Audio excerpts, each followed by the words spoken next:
श्री गुरुवे नमः। श्राद्धा सरसविहारिणे नमः। श्री शुक श्याम चरणदासो जयति। श्री सरस निकुंज पीठाधीश्वर आचार्य श्री श्री अलबेली माधुरी शरण जी महाराज जी के श्री चरण कमलों में दंडवत प्रणाम। जय जय श्री राधे श्याम। जय जय श्री राधे। प्रस्तुत है डॉक्टर अवध बिहारी लाल कपूर द्वारा रचित ग्रंथ ब्रज के भक्त से श्री स्वामी कोकिल जी का चरित्र। श्री स्वामी कोकिल जी, वृंदावन। भक्त कोकिल जी का आविर्भाव संवत 1942 में सिंध प्रांत के जेकमाबाद जिले के मीरपुर ग्राम में हुआ। उनकी मां का नाम था श्री सुखदेवी, पिता का स्वामी रोचलदास। 6 महीने की अवस्था में मां का और 6 वर्ष की अवस्था में पिता का देहांत हो गया। उनके जन्म के दिन ही माता पिता ने उन्हें स्वामी आत्माराम साहब की गोद में समर्पित कर दिया था। माता पिता के अंतर्धान के पश्चात स्वामी आत्माराम ही उनके जीवन का एकमात्र आधार थे। उन्होंने ही उन्हें हिंदी और संस्कृत की शिक्षा दी। 10 वर्ष की अवस्था में स्वामी आत्माराम जी का भी अंतर्धान हो गया। उनके अंतर्धान के पश्चात कोकिल जी को संसार से वैराग्य हो गया। वे अपना अधिकांश समय जंगल या शमशान के एकांत में व्यतीत करने लगे। सतगुरु की प्राप्ति के लिए उनके प्राण छटपटाने लगे। किसी अज्ञात शक्ति की प्रेरणा से वे भूकंप पीड़ित कोट कांगड़ा में जा पहुँचे। वहाँ सेवा कार्य के लिए आए हुए बहुत से सत्पुरुषों और स्वयं सेवकों के शिविर लगे थे। एक शिविर के पास उन्हें एक आश्चर्यमय प्रकाश का अनुभव हुआ। अनुभव के साथ ही हृदय में स्फूर्ति हुई कि वे जिन सतगुरु की खोज में हैं वे यही हैं। शिविर संत शिरोमणि स्वामी श्री अविनाश चंद्र जी महाराज का था, जो बंगाल से भूकंप पीड़ितों की सहायता के लिए आए हुए थे। भक्त कोकिल उनके शिविर के द्वार पर बैठकर गीता पाठ करने लगे। उनकी इन पर दृष्टि पड़ी। उन्होंने इनके मस्तक पर अवध सरकार की भक्ति झलकती देखी। भीतर बुलाकर अयाचित रूप से उन्होंने इन पर अपने स्नेह की वृष्टि की। ये भी अपना तन मन सदा के लिए उनके चरणों में समर्पित कर निश्चिंत हुए। कोकिल जी स्वामी अविनाश चंद्र जी के साथ रहकर उनकी सेवा में तन्मय रहने लगे। वे उनकी चरण सेवा करते, शरीर में तेल मालिश करते, उन्हें स्नान कराते, उनके कपड़े धोते और उनका जो भी कार्य होता उनके और बहुत से सेवकों के होते हुए भी स्वयं करते। अविनाश जी बीच बीच में ध्यानस्थ हो भगवान की मधुर लीलाओं का दर्शन करते। उस समय ये उनके पास खड़े रहकर उन्हें पंखा झलते। गुरु सेवा का फल तत्काल मिलता है। एक दिन ऐसे ही अवसर पर एक दिव्य रूप का अनुभव हुआ। उन्होंने देखा कि वाल्मीकि मुनि के आश्रम में जगत जननी सीता जी प्रियतम के विरह में व्याकुल हो रही हैं। उनके रोम रोम से श्री राम की अनाहत ध्वनि के साथ विरह बोधक साम ऋचाएं निकल रही हैं। वे हृदयेश्वर का स्मरण कर बार बार वाताहत लता के समान मूर्छित हो पृथ्वी पर गिर पड़ती हैं। बार बार कोकिलें तापस कुमारियों के सुर में सुर मिलाते हुए श्री राम उच्चारण कर उन्हें सचेत करती हैं। इस झांकी के दर्शन कर कोकिल जी स्वयं मूर्छित हो गए। गुरुदेव के प्रयास से वे बाह्य दशा को प्राप्त हुए। उन्होंने उन्हें धैर्य धारण कराया और कहा, अब तुम इसी भावना को धारण करो। कोकिल जी गुरुदेव के साथ कुछ दिन कोट कांगड़ा में रहकर उनके साथ लाहौर चले गए। इस प्रकार 8 महीने कोकिल जी को अपने सत्संग से लाभान्वित कर स्वामी अविनाश चंद्र जी बंगाल चले गए। कोकिल जी भी मेहड़ ग्राम चले गए। वहाँ रात्रि में स्वामी आत्माराम जी ने स्वप्न में उनसे कहा, मीरपुर के दरबार के महंत स्वामी ज्ञानदास जी का शरीर पूर्ण हो गया है, तुम जाकर दरबार की सेवा का भार संभालो। मीरपुर के लोगों ने भी आकर उनसे दरबार की सेवा का भार ग्रहण करने का आग्रह किया। कोकिल जी ने कहा, मेरे भजन, एकांतवास, त्याग और वैराग्य में किसी प्रकार का व्याघात न पहुँचे। ऐसी कुछ व्यवस्था हो तभी मैं दरबार साहब की सेवा का भार ले सकता हूँ। इसे सबने सहर्ष स्वीकार कर लिया। कोकिल जी ने मीरपुर जाकर दरबार साहब की महंती संभाल ली। महंत जी दिन रात भजन, स्मरण, कीर्तन आदि में लवलीन रहकर दरबार के ऊपर के मंजिल में एकांतवास करते, नीचे कभी न उतरते। फिर भी दरबार का काम सुचारू रूप से चलता रहता। एक दिन स्वप्न में सतगुरु श्री अविनाश चंद्र जी ने आज्ञा की, जहाँ तुम प्रतिदिन स्नान करते हो वहाँ बेर के नीचे खोदने से तुम्हें अभिष्ट की प्राप्ति होगी। कोकिल जी ने बड़े उल्लास से उस स्थान को खोदा तो एक सोने की डिबिया निकली। उसमें एक विलक्षण भोजपत्र पर श्री जनक नंदिनी सीता जी की सुंदर मूर्ति अंकित थी। उसके दर्शन कर उनका रोम रोम पुलकित हो गया। वे एक छोटी सी कुटिया में छोटे से पालने में उन्हें विराजमान कर हौले हौले झोंटे दिया करते। श्री स्वामिनी जी को इस रूप में पाकर कोकिल जी की उत्कंठा और बढ़ गई। वे कभी हा स्वामिनी, हा श्री जानकी पुकारते पुकारते बेसुध हो भूमि पर लौट जाते। कभी स्फूर्ति में उनके दर्शन कर नाचते गाते हंसते और उनकी ओर दौड़ पड़ते। जैसे स्वामिनी उनकी सेवा से प्रसन्न हो, उसके बदले स्वयं उन्हें प्रेम के पालने में संयोग और वियोग के झोंटे देकर सुला रही हों। इसी समय अपनी विरह व्यथा शांत करने के लिए कोकिल जी ने विदेहपुरी की यात्रा की। वे जनकपुरी और सीतामढ़ी में 1 मास रहे। सीतामढ़ी में एक दिन मंदिर में दर्शन करते समय उन्हें एक दिव्य अनुभव हुआ। उन्होंने देखा कि माता सुनैना जी अपनी ललित लड़ैती पुत्री को गोद में लिए जनक जी के साथ यज्ञ भूमि से लौट रही हैं। वे सद्योजात भूनंदिनी को गोद में इस प्रकार छिपाए हैं कि किसी की नज़र उन पर ना पड़े। श्री कोकिल जी सहचरी रूप में एक और चुपचाप खड़े हैं। उन्होंने प्रार्थना की एक झलक अपनी लाडली को दिखाने की, पर सुनैना जी ने सुनी अनसुनी कर दी। तब कोकिल सहचरी अंजलि में पुष्प लेकर कोकिल स्वर में प्रार्थना गीत गाने लगी। संगीतमय प्रार्थना में उसकी तन्मयता, रोमांच, स्वर भंग और वैवर्ण्य आदि देख सब मुग्ध हो गए। महाराज विदेह ने उसी समय सुनैना माँ को आदेश दिया कि उसे लाडली के दर्शन करा दें। सुनैना मैया ने प्रसन्नतापूर्वक लाली को कोकिल सहचरी की गोद में देते हुए कहा, लाली को संभाल कर रखना, इसके मृदुल अंग पर किसी की दृष्टि न पड़े। विदेहपुरी से लौटकर कोकिल जी दरबार में दैनिक सत्संग में भाग लेने लगे। वे जयदेव, श्री रूप सनातन और श्री नरसिंह मेहता आदि भक्तों के चरित्र का वर्णन करते करते स्वयं भाव विभोर हो जाते और श्रोताओं को भी भाव विभोर कर देते। पर कथा, कीर्तन, लीला स्मरण और मानसी सेवा में रत रहते हुए भी कोकिल जी योग, वाशिष्ठ आदि वेदांत ग्रंथों का स्वाध्याय करते। उन्हें पंचदशी आदि कुछ वेदांत ग्रंथों को हिंदी में लिखा और लिखवाया। इससे स्पष्ट है कि उनकी भक्ति अभी ज्ञान मिश्रित भक्ति ही थी। धीरे धीरे वो शुद्धा भक्ति का रूप लेने लगी। वे वृंदावन जाया करते और राधा रानी से प्रार्थना किया करते, हे शशि मुखी स्वामिनी राधे, कृपा करो, कृपा करो।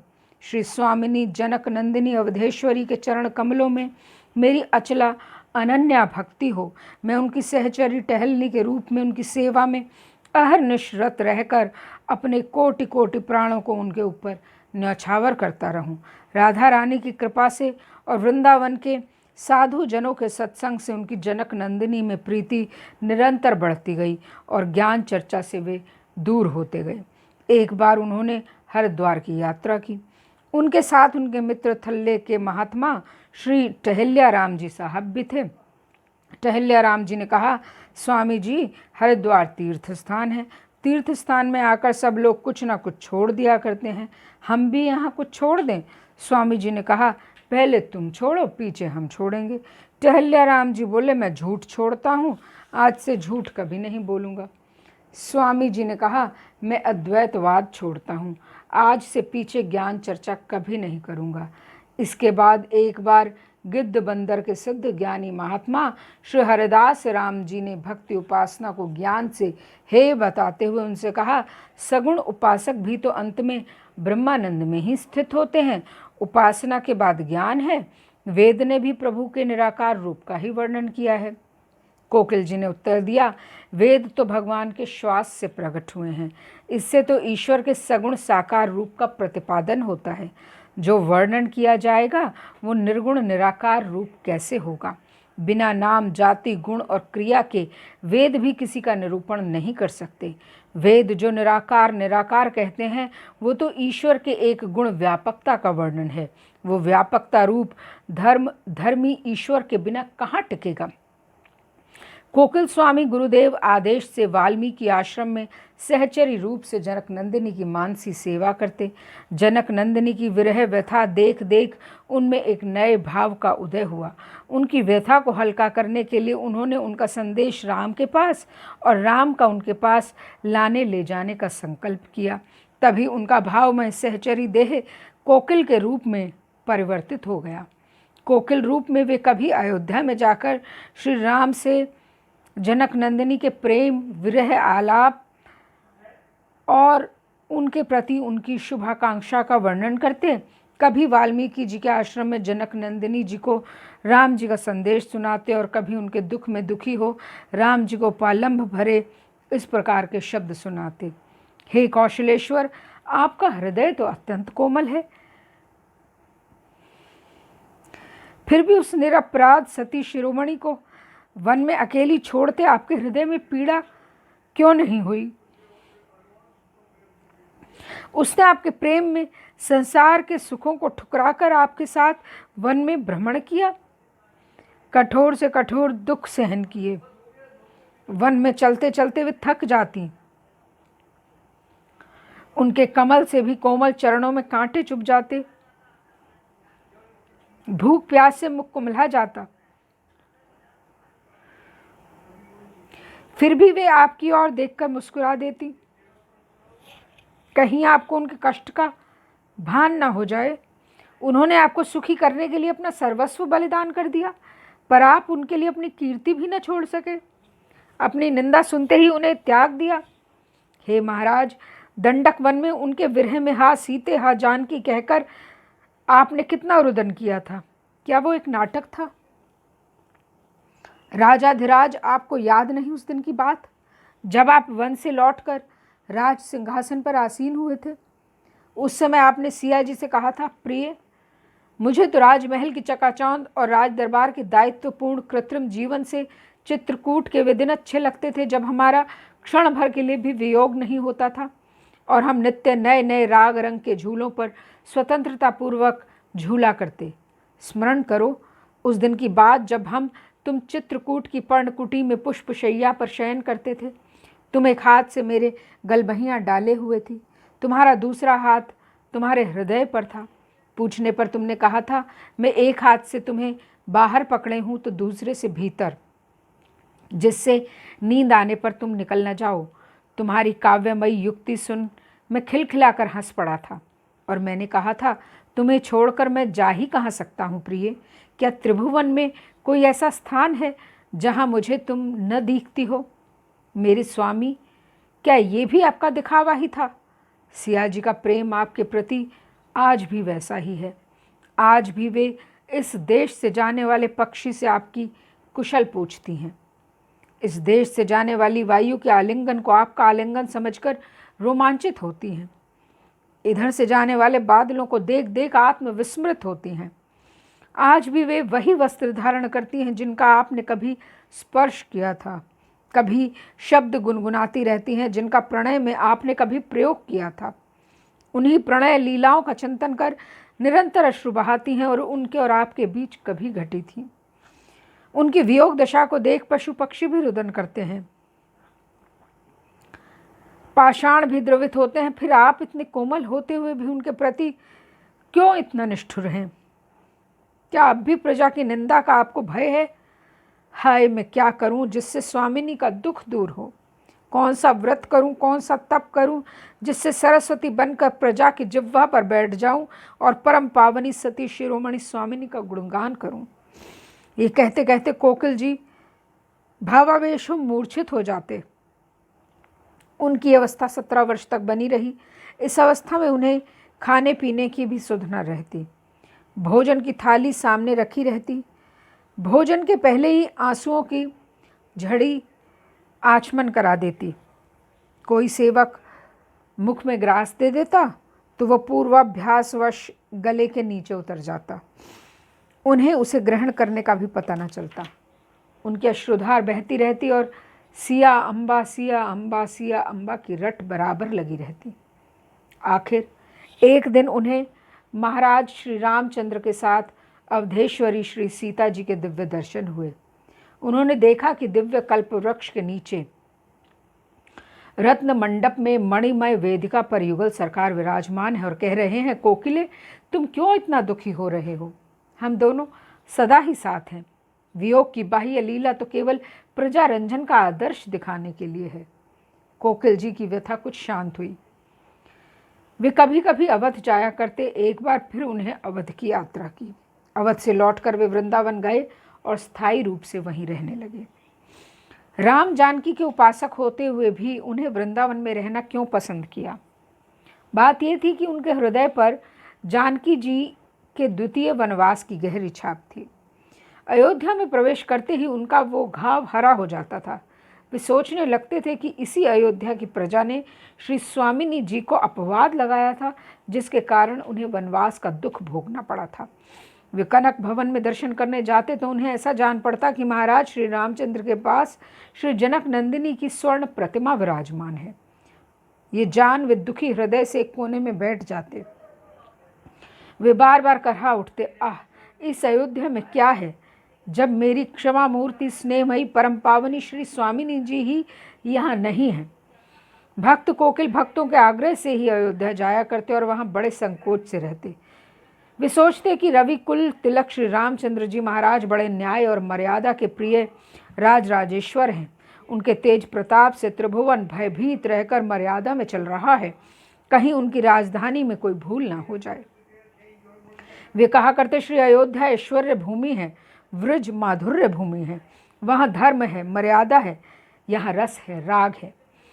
वहाँ यश की प्रधानता है, यहाँ अपयश की। वहाँ भगवान कर लेते हैं, यहाँ चोरी करते हैं। वहाँ भगवान दाता हैं, यहाँ गृहीता हैं। वृंदावन में कोकिल जी ने श्री सीताराम के विश्राम और विहार के लिए अहीरपाड़ा के शुक भवन से लगे हुए स्थान में श्री सुख निवास नाम की एक कुटिया और छोटी सी फुलवारी बना ली। श्री सुख निवास नाम से कोकिल जी की भावना थी कि सुख स्वरूप श्री युगल किशोर यहाँ सुख से निवास करते हैं। यहाँ सोने की डिबिया में निकली भोजपत्र पर अंकित जानकी जी की वो मूर्ति भी विद्यमान है, जो स्वप्नादेश के उपरांत भूमि खोदने पर उन्हें मीरपुर में प्राप्त हुई थी। स्वामी कोकिल जी का एक विलक्षण चरण चिन्ह भी यहाँ सुरक्षित है। ये चिन्ह सीमेंट के फर्श के मोम की तरह पिघल जाने पर उस समय पड़ा था जब गुरुदेव की चौपाइयों का गान करते करते उनकी विरह अग्नि धधक उठी थी। जब से सुख निवास की स्थापना हुई तभी से ये सिंधी भक्तों के कथा कीर्तन और सत्संग का केंद्र बन गया। कोकिल जी की रहनी सहनी वृंदावन के साधु महात्माओं से पृथक थी। वे गृहस्थ सेठ के वेश में रहते, जिससे उन्हें कोई महात्मा जानकर दंडवत न कर सके। वे चरण किसी को भी स्पर्श न करने देते। कभी उनकी कोई पारमार्थिक हानि होती या वे स्वस्थ हो जाते तो कहते, किसी ने ज़रूर मेरे साथ दगा किया है, अर्थात मेरी चरण धूली ली है। वे बड़े दयालु और अदोषदर्शी थे। दूसरों का दोष भी अपने ऊपर लेकर उसका निराकरण करने की चिंता करते थे। एक बार जब वे अवध से बरसाने जा रहे थे, उन्हें कानपुर में रुकना था। एक महंत जी ने कहा, कानपुर में आपके रुकने का कोई स्थान नहीं है। मैं अपने एक मित्र को लिख देता हूँ, आप उनके यहाँ ठहर जाइएगा। उनका पत्र लेकर वे कानपुर गए। एक सेवक को पत्र देकर उन सज्जन के घर भेज दिया। स्वयं कुछ दूरी पर सामान लेकर बैठे रहे। उन्होंने पत्र देखकर कहा, मैं कुछ नहीं कर सकता, स्वामी जी से मिलने भी ना आए। सेवक को बहुत बुरा लगा। स्वामी जी ने उसे समझाते हुए कहा, शहरों में वैसे ही जगह की कमी होती है, आज उनके घर कोई और व्यवस्था भी हो सकती है। दोष उनका नहीं, हमारा ही है। हमारे कारण उन्हें इतना उद्वेग हुआ। अब तुम उनके घर जाकर एक लोटा जल मांग लाओ, उसे पीकर चलें, जिससे अतिथि सत्कार न करने का दोष उन्हें न लगे। वे सत्संग के बड़े प्रेमी थे। वृंदावन के प्राय सभी महात्माओं के दर्शन करते और उनसे अपनी स्वामिनी जनक नंदिनी के लिए आशीर्वाद मांगते। स्वयं भी उन्हें सदा आशीर्वाद देते रहते। उनसे कुछ मांगने का तो उनके लिए कोई प्रश्न ही नहीं था। वो कहा करते, प्रियतम से उनकी कृपा प्रसादी भी मांगना उचित नहीं। वे तो सहज स्वरूप हैं। वे अपने सुख प्रवाह में लीला रसास्वादन में डूबे रहें, यही ठीक है। मेरी और नज़र उठाकर देखने का भी कष्ट क्यों करें। जनक नंदिनी में उनका मधुर भाव अद्वितीय था। वे कहा करते थे, ऐश्वर्य माधुर्य के अधीन है। कृष्ण ने वात्सल्यमयी मैया को अपना ऐश्वर्य दिखाया कि मैं विश्वरूप हूँ, तेरी रस्सी से नहीं बंध सकता, तो बांधे गए। माँ ने ईश्वरता को ऊखल से बांध दिया। कृष्ण ने भी मैया के पूर्ण भाव के सामने अपनी अपूर्णता दिखाने को उनका बंधन स्वीकार किया। जनक नंदिनी में उनकी एक निष्ठता भी अनुकरणीय थी। राधा रानी के धाम में रहते हुए भी वे उनसे यही प्रार्थना किया करते कि वे ऐसी कृपा करें जिससे जनक नंदिनी में उनकी रतिमति बनी रहे और जनक नंदिनी सदा सुखी रहे। इष्ट में एक निष्ठता का उन्होंने एक बड़ा सुंदर और मनोरंजक दृष्टांत दिया था।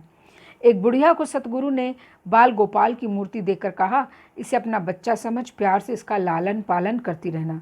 बुढ़िया ऐसा ही करने लगी। एक दिन गांव के बालकों ने उससे हंसी की, कहा, मैया, यहाँ एक भेड़िया आ गया है जो बच्चों को उठा ले जाता है। उसने बाल गोपाल को कुटिया में विराजमान किया और स्वयं लठिया लेकर दरवाजे पर बैठ गई। 5 दिन 5 रात पहरा देती रही। उस भोली भाली मैया का ये भाव देख प्रभु को उसका प्रत्यक्ष रूप से आस्वादन करने का लोभ हो आया। वे सुंदर रूप धारण कर वस्त्राभूषण से सुसज्जित हो उसके पास आए। पांव की आहट पाकर मैया डरी कि कहीं भेड़िया तो नहीं आ गया। उसने लाठी उठाई। श्याम सुंदर ने कहा, मैया, मैं वही बालक हूँ जिसकी तुम रक्षा करती हो। माई ने कहा, क्या तेरे जैसे सैकड़ों चमकने उस पर नौछावर कर दूं? अब ऐसा मत कहियो। प्रभु प्रसन्न हो बोले, अरे मैया, मैं त्रिलोकीनाथ भगवान हूँ, मुझसे जो चाहे वर मांग ले। तब बुढ़िया ने कहा, अच्छा, तो मैं आपको 100 प्रणाम करती हूँ। कृपा कर मुझे ये वर दीजिए कि मेरे प्राण प्यारे लाला को भेड़िया न ले जाए। प्रभु और भी प्रसन्न हुए और बोले, तो चल, मैं तेरे लाला को और तुझे अपने धाम को लिए चलता हूँ। वहाँ भेड़िए का कोई भय नहीं। स्वामी कोकिल जी के सत्संग में लोगों को बहुत सुख मिलता। साध्य और साधन के संबंध में वे हंसते और हंसाते हुए कभी कभी अपनी सहज भाषा में बड़ी मार्मिक बातें कह जाते जो साधकों के लिए बड़ी उपयोगी होती। किसी ने पूछा, जीव की पुकार ईश्वर तक कैसे पहुँचे? उन्होंने उत्तर दिया, ईश्वर के टेलीफोन का नंबर निरहंकारता है। उनका टेलीफोन उनकी ओर से सदा जुड़ा रहता है, एंगेज्ड कभी नहीं रहता। इधर से ही जोड़ने की ज़रूरत होती है। अहंकार छोड़कर ऊंचे स्वर से उनके नाम गुण लीला का कीर्तन करते हुए उन्हें पुकारो तो पुकार उन तक पहुंच जाती है। किसी ने पूछा, साधना में उत्साह कैसे हो? उन्होंने कहा, साधना को छोटी वस्तु मत समझो, साधना ही मंजिल है। इसे रास्ता समझोगे तो मंजिल दूर जानकर मन आलसी हो जाएगा, मंजिल समझोगे तो मन को उत्साह होगा। और भैया, मंजिल पर पहुंचकर करोगे भी क्या? वहाँ भी तो यही करना है। एक भक्त ने पूछा, भक्ति में सूक्ष्म विघ्न क्या है? उन्होंने कहा, अपनी भक्ति को जाहिर करने की सूक्ष्म इच्छा। वो साधन को सिद्ध नहीं होने देती। जैसे अंधी आटा पीसती रह जाए, कुतिया खाती जाए, वैसे ही इच्छा कुकरी साधन का आटा खा जाती है। एक बार किसी ने वृंदावन की महिमा प्रकट करते हुए कहा, रसिक संत कहते हैं दूसरे देश में भजन करना और वृंदावन में सोना समान है। इस पर स्वामी जी ने कहा, रसिकों के ये वचन धाम की महिमा के द्योतक अवश्य हैं, पर इनका सहारा लेकर आलसी नहीं होना चाहिए। इनका आशय ये ग्रहण करना चाहिए कि जहाँ सोना भी भजन के समान है, वहाँ का भजन कितना महत्वपूर्ण होगा। नाम जप के संबंध में एक बार उन्होंने कहा, नाम जप के समय धाम, रूप, लीला और सेवा का चिंतन होने से सच्चे भगवद रस का उदय होता है। नाम जप में लीला रस का अनुभव न हो तो बीच बीच में लीला के पद गा गा कर लीला का भाव जागृत करना चाहिए। एक बार पराभक्ति के संबंध में पूछे जाने पर उन्होंने कहा, यह अनुभव स्वरूप है, इसके संबंध में कुछ कहते सुनते नहीं बनता।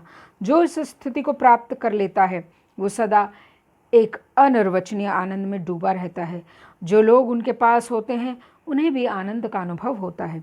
इस स्थिति में सुख दुख, सोना जागना, मरना जीना एक समान होता है। प्रियतम की मधुर स्मृति से मन, प्राण और अंतःकरण इतने भरे रहते हैं कि सुख दुखादि की जानकारी रखने का उसे अवकाश ही नहीं होता। हम पहले कह चुके हैं कि भक्त कोकिल जी अपने इष्ट से कभी कोई प्रार्थना न करते, उनके आगे मस्तक भी न झुकाते, केवल उन्हें आशीर्वाद देते। वे कहते कि उनके आगे सिर झुकाने से उन पर अपना भार पड़ता है। उन्हें जो प्रार्थना या चीख पुकार करनी होती वे राधा रानी के दरबार में करते। वे पद रचना भी किया करते। उनके प्रार्थना पद राधा रानी के प्रति प्रार्थना के हुआ करते। जब से वे वृंदावन में रहने लगे उनके प्रार्थना पदों का भाव इस प्रकार का हुआ करता, राधे करुणामयी कोकिला पर अपनी करुणा दृष्टि बनाए रखना, तुम्हारे चरणों का सहारा ले, ये तुम्हारे धाम में पड़ी है।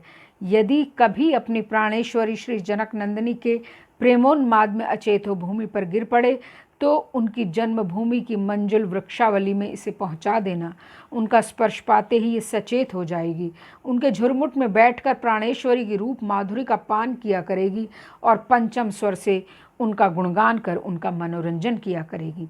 संवत 2004 का श्रावण पुरुषोत्तम मास था और शुक्ल पक्ष की द्वितीया तिथि। सदा की भांति संध्या समय सुख निवास में सत्संग चल रहा था। श्री राम जानकी के वनवास का करुण प्रसंग था। गंगा पार होने के लिए वे नौका पर सवार हुए और कोकिल जी ने कथा समाप्त की। तृतीया के दिन वे सदा की भांति प्रातः 3 बजे शैया से उठे। 2 घंटे प्रिया प्रियतम के ध्यान कीर्तन में संलग्न रहे। उसके पश्चात शौचादि से निवृत्त हो सेवकों से बोले, आज हमारी तैयारी है, और राधा रानी के सम्मुख बैठकर गंभीर स्वर में श्री राधा अम्मा नाम का उच्चारण करने लगे। सेवकों ने घबराकर वैद्य को बुलाया। वैद्य देखकर चकित रह गया कि उनकी नाड़ी नहीं है पर नामोच्चारण हो रहा है। मुख पर एक अपूर्व आनंद की छटा छाई है। नामोच्चारण करते करते उन्होंने प्रिया प्रियतम की नित्य लीला में प्रवेश किया। श्री राधा सरस बिहारी लाल की जय।